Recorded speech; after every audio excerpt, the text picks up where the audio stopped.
Yesterday, I returned from our city of Bucha, recently liberated from Russian troops, not far from Kiev. So there is not a single crime that they would not commit there. The Russian military searched for and purposefully killed anyone who served our country. They shot and killed women outside their houses when they just tried to call someone who is alive. They killed entire families, adults and children, and they tried to burn the bodies. I am addressing you on behalf of the people who honor the memory of the deceased every single day, in the memory of the civilians who died, who were shot and killed in the back of their head after being tortured. Some of them were shot on the streets, others were thrown into the wells, so they died there in suffering. They were killed in their apartments, houses, blowing up grenades. The civilians were crushed by tanks while sitting in their cars in the middle of the road, just for their pleasure. They cut off limbs, cut their throats, slashed their throats. Women were raped and killed in front of their children. Their tongues were pulled out only because the aggressor did not hear what they wanted to hear from them. So this is no different from other terrorists such as Daesh, who occupied some territories. And here it is done by a member of the United Nations Security Council, destroying internal unity, borders, countries, and taking the right of more than a dozen of countries who are self-determined and independent. They pursue a consistent policy of destroying ethnic and religious diversity. They inflame wars and deliberately lead them in such a way that to kill as many regular civilians and cities, to leave the country where they deploy their troops in ruins and filled with mass graves. You all see that. And they support hatred at the level of the state and seek to export it to other countries through their system of propaganda and political corruption. They provoke a global food crisis that could lead to famine in Africa, Asia, and other countries, and will surely end in large-scale political chaos in many countries, destroying their domestic security. So where is the security that the Security Council needs to guarantee? It's not there, although there is a Security Council. So where is the peace? Where are those guarantees that the United Nations needs to guarantee? It is obvious that the key institution of the world, which must ensure the coercion of any aggressor to peace, simply cannot work effectively. Now the world can see that what Russian military did in Bucha while keeping the city under their occupation, but the world has yet to see what they have done in other occupied cities and regions of our country. Geography might be different or various, but cruelty is the same, crimes are the same, and accountability must be inevitable. Ladies and gentlemen, I would like to remind you of Article 1, Chapter 1 of the UN Charter. What is the purpose of our organization? Its purpose is to maintain peace and make sure that peace is adhered to. And now the UN Charter is violated literally, starting with the Article 1. And if so, what is the point of all other articles? Today, as a result of Russia's actions in our country, in Ukraine, the most terrible war crimes of all times we see since the end of World War II, and they are being committed. Russians troops are deliberately destroying Ukrainian cities to ashes with artillery and airstrike. They are deliberately blocking city, creating mass starvation. They deliberately shoot columns of civilians on the road trying to escape from the territory of hostilities. They even deliberately blow up shelters where civilians hide from airstrikes. They are deliberately creating conditions in the temporarily occupied territories so that as many civilians as possible are killed there. The massacre in our city of Bucha Bucha is only one, unfortunately, only one of many examples of what the occupiers have been doing on our land for the past 41 days. And there are many more cities, similar places where the world has yet to learn the full truth. Mariupol, Kharkiv, Chernobyl, Tyrka, Borodyanka, and dozens other Ukrainian communities. Each of them is similar to Bucha. I know, and you know perfectly well, what the representatives of Russia will say in response to the accusations of these crimes. They have said that many times. The most significant was after the shooting down of the Malaysian Boeing over Donbas by Russian forces with Russian weapons, or during the war in Syria. They will blame everyone just to justify their own actions. They will say that there are various different versions, and it is impossible to establish which one of those versions is true. They will even say that the bodies of those kills were allegedly thrown away, and all videos are staged. But it is 2022 now. We have conclusive evidence, so there are satellite images. We can conduct full and transparent investigation. That is what we are interested in. Maximum access for journalists, maximum cooperation with international institutions, involvement of the International Criminal Court, complete truth and full accountability. I'm sure that every member state of the UN should be interested in this. For what? In order to punish once and for all those who consider themselves privileged and believe that they can get away with anything. So show all the other potential war criminals in the world how they will be punished. If the biggest one is punished, then everyone is punished. Why did Ukraine come to Ukraine? I will tell you, because Russia's leadership feels like colonizers. In ancient times, they need our wealth, our people. Russia has already deported hundreds of thousands of our citizens to their country. They abducted more than 2,000 children, just simply conducted those children and continue to do so. Russia wants to turn Ukraine into silent slaves. The Russian military are looting openly the cities and villages that they have captured. This is wide-scale looting. They are stealing everything, starting with food, ending with earrings, gold earrings that are pulled out and covered with blood. We are dealing with a state that is turning the veto into the UN Security Council into the right to die. This undermines the whole architecture of global security. It allows them to go unpunished. So they are destroying everything that they can. So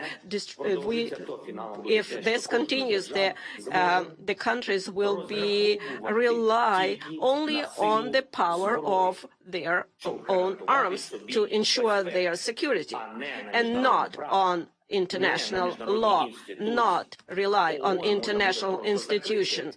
The United Nations can be simply closed. Ladies and gentlemen, are you ready to close the UN? Do you think that the time of international law is gone? If your answer is no, then you need to act immediately. The UN Charter must be restored immediately. The UN system must be reformed immediately so that the veto is not the right to die, that there is a fair representation in the Security Council of all regions of the world. The aggressor must be brought to peace immediately. Determination is needed. The massacre from Syria to Somalia, from Afghanistan to Yemen and Libya, that should have been stopped a long time ago, to tell you the truth. If tyranny had at least once received such a response to the war it had waged, it would have ceased to exist, and honest peace had been guaranteed after it, and the world would have changed for sure. And then perhaps there would not be war in my country against our people, against Ukrainian people, against our citizens, but the world watched and did not want to see either the occupation of Crimea or the war against Georgia or taking the entire Transnistria from Moldova, and how Russia was preparing the basis for other conflicts and wars near their borders. How to stop it? Right away, the Russian military and those who gave them orders must be brought to justice immediately for war crimes in Ukraine. Anyone who has given criminal orders and carried out them by killing our people will be brought before the tribunal, which should be similar to the Nuremberg tribunals. I would like to remind Russian diplomats that a man like von Ribbentrop has not escaped punishment for crimes in World War II.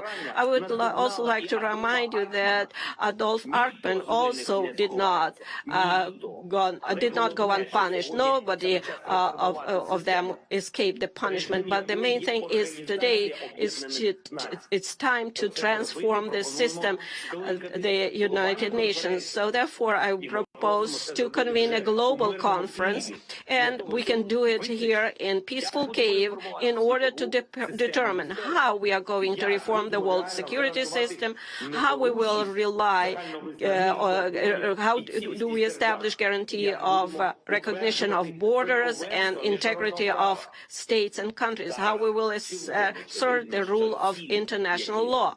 It is now clear that the goals set in San Francisco in 1945 for the creation of a global security international organization have not been achieved, and it is impossible to achieve them without reforms. Therefore, we must do everything in our power to pass on to the next generation an effective UN with the ability to respond preventively to security challenges and thus guarantee peace, prevent aggression, and force aggressors to peace, have the determination and ability to punish if the principles of peace are violated.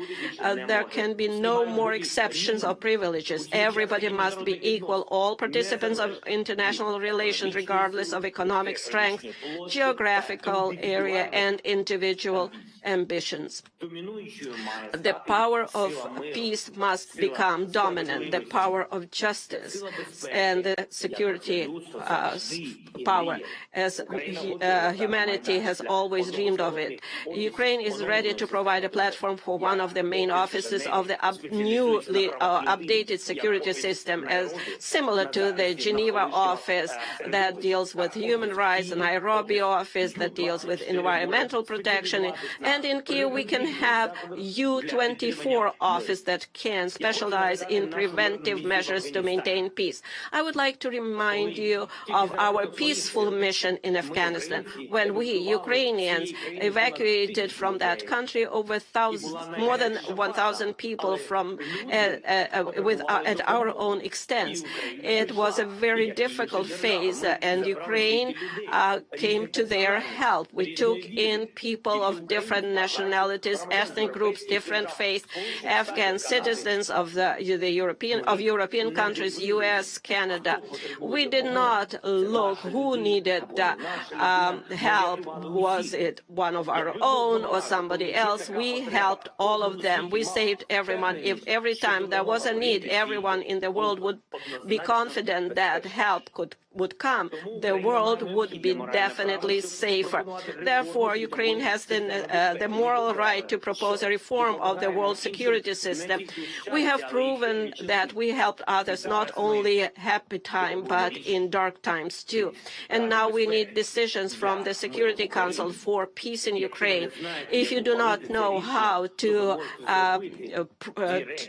make this decision, you can do two things: either remove Russia as an aggressor and a source of war, so it cannot block decisions about its own aggression, its own war, and then do everything that we can do to establish peace. Or the other option is, please show how we can reform or change, dissolve yourself and work for peace. Or if there is no alternative and no option, then the next option would be dissolve yourself altogether. And I know that you can admit that if there is nothing that you can do besides conversation, we need peace. Ukraine needs peace, Europe needs peace, and the world needs peace.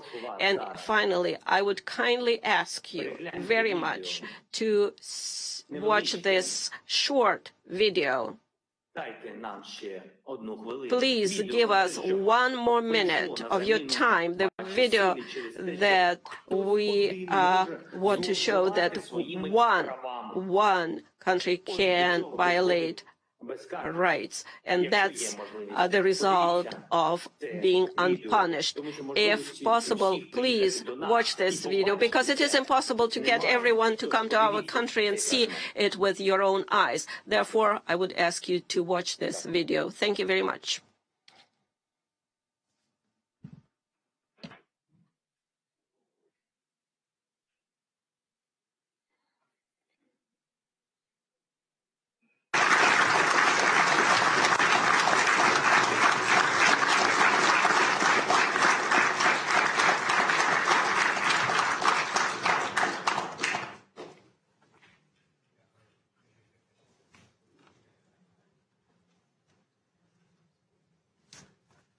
Video.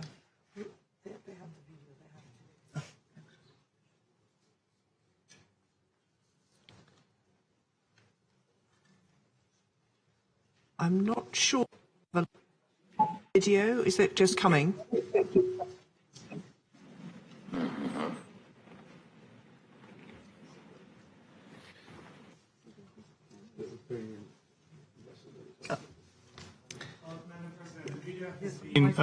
Uploaded to the technicians of the Security Council.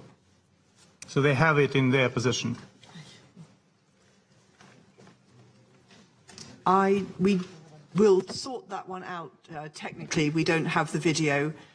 So I propose that while we sort that out, I thank His Excellency Mr. Zelensky for his compelling and powerful remarks. We will come back to the video when we've sorted out the technical issues around it. And may I say, speaking in my national capacity, may I express appreciation to the President for his leadership in wartime and for the extraordinary fortitude and bravery of the Ukrainian people under this unprovoked and illegal invasion. I resume my function as the President of the Council, and while we sort out the technical video, I propose to give the floor to those Council members who wish to make statements. And I now give the floor to the representative of the United States. Thank you, Madam President. Let me also start by thanking UAE and Ambassador Nisbet for her successful presidency during the month of March. Madam President, as you begin your Security Council presidency, I want to thank the United Kingdom for your leadership and for organizing this vital discussion on Ukraine today. I also want to thank the Secretary General for his remarks and the other briefers. And I'd like to extend a warm welcome to President Zelensky. I was so moved by the address he made recently to our Congress, and we are truly honored by his presence here under the circumstances that he and Ukraine face today. Madam President, last night I returned from a trip to Moldova and Romania. I saw with my own eyes the refugee crisis caused by Russia's unconscionable war. I spoke to refugees who indicated to me their desires to return to their home. And we've all seen the images on TV of the bombed out buildings. But what we have not seen is that behind those destroyed buildings are destroyed lives and destroyed families. I met with women and children who had fled Ukraine, who stuffed their lives into backpacks and left the only home they had ever known. And these were sobering conversations. One young woman I spoke to came with her 6-year-old brother, who had autism and is struggling with cancer. Their single mother helped them escape to save their lives. But Russia's war has interrupted the care her brother desperately needs. Another woman I spoke to fled with her 8-year-old from Odessa. The father, who they'd left behind, told them there was shelling right next to their apartment that very night. And they very well could have died had they not left. A third woman I met told me that she used to love to travel, but never expected her next trip would be to flee for her life. When I asked her where she was from, she started to say, and then she stopped with tears in her eyes and said, "I'm sorry. I don't know how to say it, whether I live in Kyiv or whether I used to live in Kyiv." She was realizing in the moment just how dramatically her life had changed because of this senseless war. These are 3 stories of more than 10 million people, 6 million internally displaced, 4 million who have left Ukraine altogether, 4 million people who have relied on the big-heartedness of countries like Moldova, Romania, Poland, Slovakia, Hungary, and others across the region and the world to welcome and support all those leaving Ukraine in search of safety. Ukraine's neighbors are bearing the brunt of Europe's most significant refugee crisis since World War II. And I want these countries to know that they have a committed partner in the United States. And that is why the United States announced recently that we are prepared to provide more than $1 billion in new funding toward humanitarian assistance for those affected by Russia's war in Ukraine and its severe impact around the world. And it is why we are welcoming up to 100,000 Ukrainians and others fleeing Russia's aggression to the United States. We will continue to assist humanitarian efforts to help the people of Ukraine and all those fleeing Putin's violence. But as heart-wrenching as the stories are that I heard in Moldova and Romania, there are some stories we will never get to hear. Those of the people we saw in the images out of Bucha. We've all seen the gruesome photos. Lifeless bodies lying in the streets, apparently summarily executed, their hands tied behind their backs. As we work to independently confirm the events depicted in these images, I would remind this council that based on the currently available information, the United States has assessed that members of Russia's forces have committed war crimes in Ukraine. And even before seeing the images from Bucha, President Zelensky, along with others in the region, were reporting that children were being abducted, and we heard him say that today. Also abducted are mayors and doctors, religious leaders, journalists, and all who dare defy Russia's aggression. Some of them, according to credible reports, including by the Mariupol City Council, have been taken to so-called filtration camps, where Russian forces are reportedly making tens of thousands of Ukrainian citizens relocate to Russia. Reports indicate that Russian federal security agents are confiscating passports and IDs, taking away cell phones, and separating families from one another. I do not need to spell out what these so-called filtration camps are reminiscent of. It's chilling, and we cannot look away. Every day we see more and more how little Russia respects human rights. And that is why I announced yesterday that the United States, in coordination with Ukraine and many other UN member states, will seek Russia's suspension from the UN Human Rights Council. Given the growing mountain of evidence, Russia should not have a position of authority in a body whose very purpose is to promote respect for human rights. Not only is this the height of hypocrisy, it is dangerous. Russia is using its membership on the Human Rights Council as a platform for propaganda to suggest Russia has a legitimate concern for human rights. In fact, we will hear some of that propaganda here today, I know. And I will not dignify these lies with a response, only to say that every lie we hear from the Russian representative is more evidence that they do not belong on the Human Rights Council. 140 UN member states voted to condemn Russia over its unprovoked war and the humanitarian crisis it has unleashed upon the people of Ukraine. Here's my message to all of you. Now is the time to match those words with action and show the world that we can work responsibly. And I share President Zelensky's view that this moment requires responsible world powers and global leaders to show some backbone and stand up to Russia's dangerous and unprovoked threat against Ukraine and the world. The Secretary General said that confronting this threat is the Security Council's charge. It is, and it is also the responsibility of UN leaders and leaders around the world, every single member state with a voice in the GA. No one can be a shield for Russia's aggression.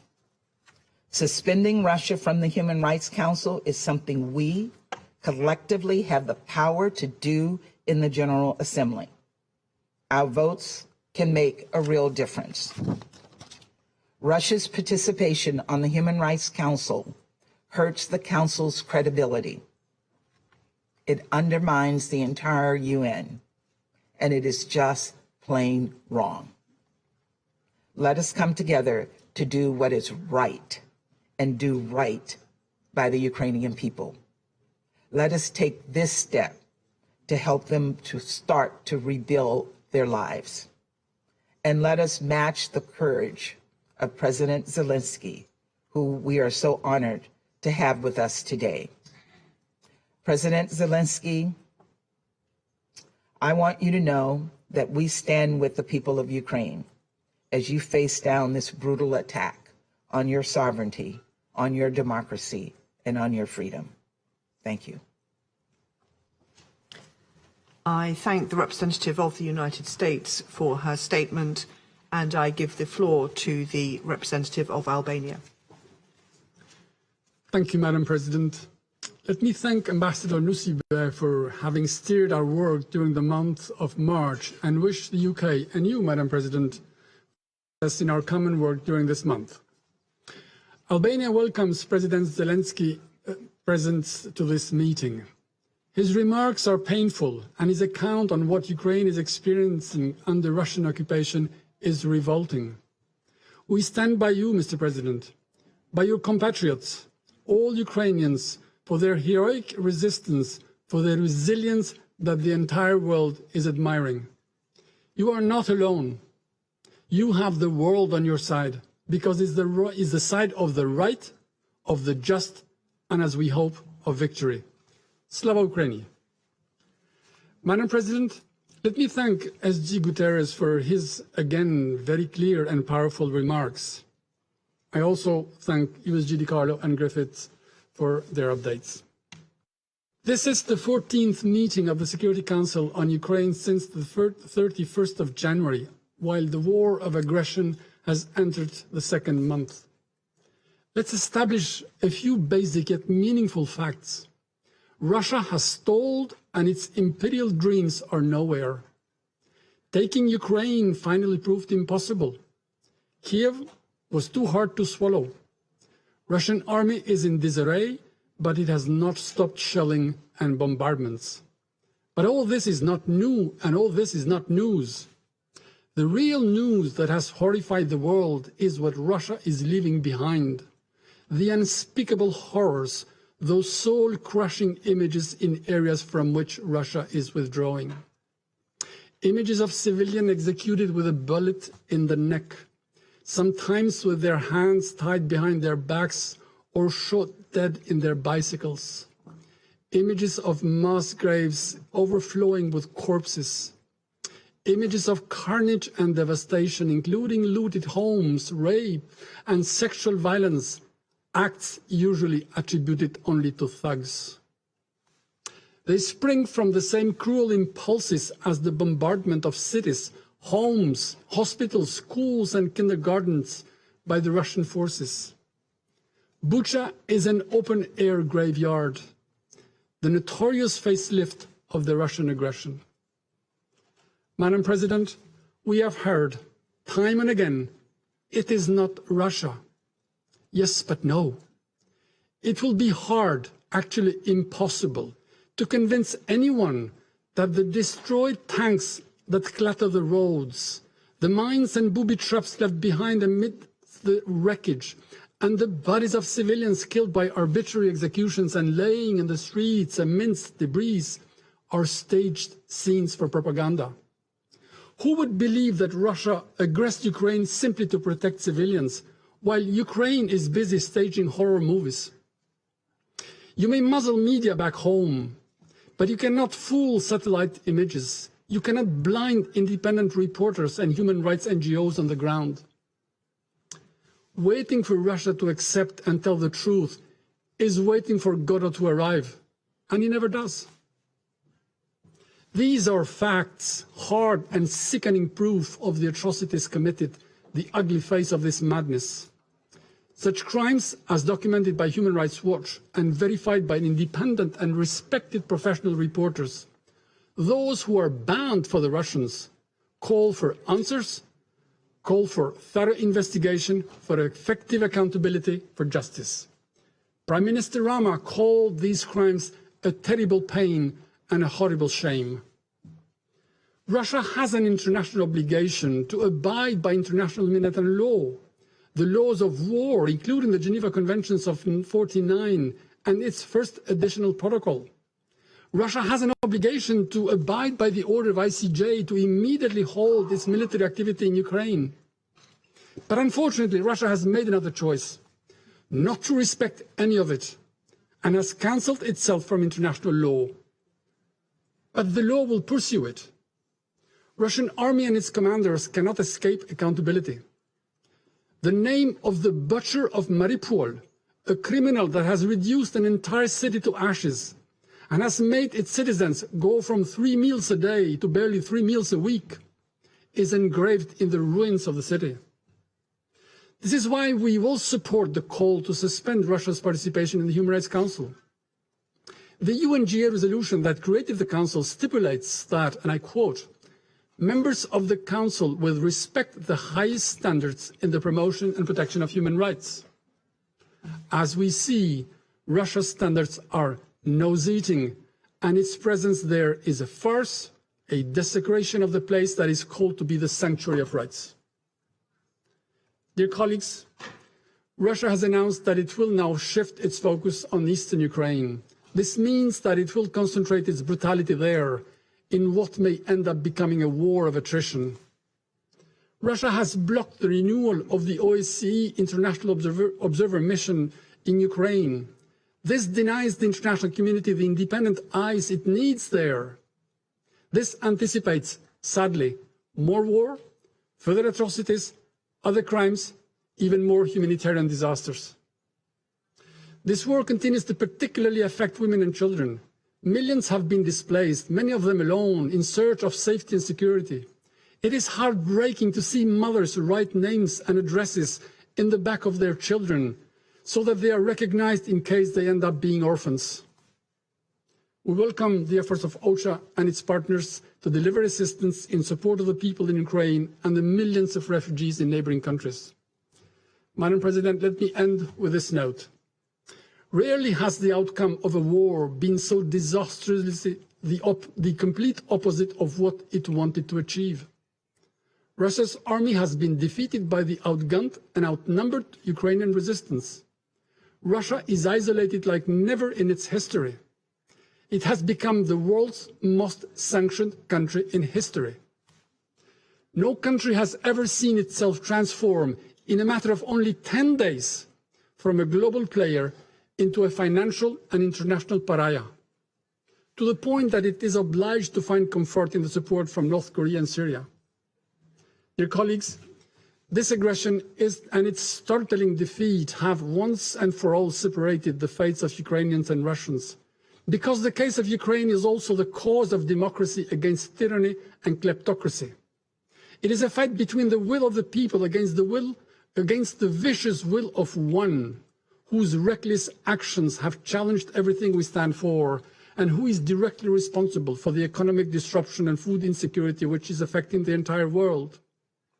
He may choose to stop, withdraw troops, and quit Ukraine, or continue to descend in the very abyss he has created and face the consequences. I thank you. I thank the representative of Albania for his statement. I understand that we now have solved the technical problems, so I suggest we return to the video. Thank you.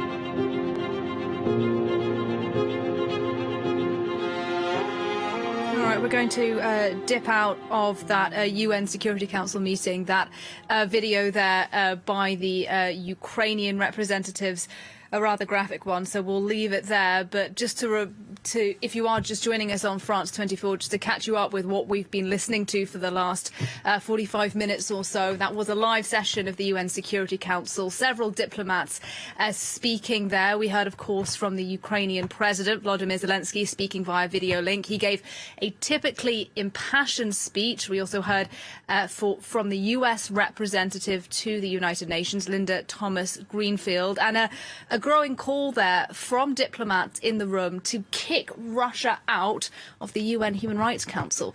Well, we can cross now to the United Nations and speak to our correspondent, Jessica Lemazaria, who's covering all of this for us today. Jessica, lots to unpick there, but let's start, first of all, if we can, by that call made by the US representative, backed up by the Albanian representative, that Russia should be removed from the UN Human Rights Council. How might that work? Is there a precedent for something like that? Actually, the United States called for that on Monday. Yes, there is a precedent, I believe, with Libya, and it would be a process in which there would have to be a draft resolution which would be put to the United Nations General Assembly here in New York, and then member states would vote, and then that could lead to the suspension of Russia from the UN's Human Rights Council, so the suspension of its voting rights in that council. So that text, this draft resolution, we could see it circulating in the coming days here at the United Nations. Now, the Security Council has just been shown a very graphic video that was presented by Zelensky, the Ukrainian president, in which I am not sure even how to describe the horrors in that video. It shows civilians killed during this war, including the bodies of children. And we've heard during this council session today about the impact of this war on women and children in particular, and allegations of atrocities committed by Russian forces in Bucha. Zelensky detailed those, and other ambassadors as well, describing even children having to watch their mothers being raped in front of them by Russian forces. So those allegations of war crimes and atrocities committed by Russian forces in Ukraine. Now, Russia says that this is all a fabrication, that it is a sort of false flag action launched by Ukraine to slander Russian forces. But ambassadors have pointed out during this council session that this is 2022, and there are satellite images to prove that these corpses were already on the ground while the Russians were still there, and that there's evidence from independent investigators and from journalists who've been to the scene to suggest that atrocities have been committed in Ukraine by Russian forces. We haven't yet heard from the Russian ambassador, who said that he's going to be presenting empirical evidence that this is all a fabrication. So we'll wait to see what he has to say. But certainly we've heard very strong words today from Zelensky. This is the first time he's addressed the UN since the war started. He just came across as really angry and really frustrated. He berated the UN, saying that if the UN can't reform, and the term he used was stop the veto from being used as the right to die, then the UN should essentially dissolve. So really calling on world powers to take action, and Western powers responded to that with the US ambassador saying, yes, we support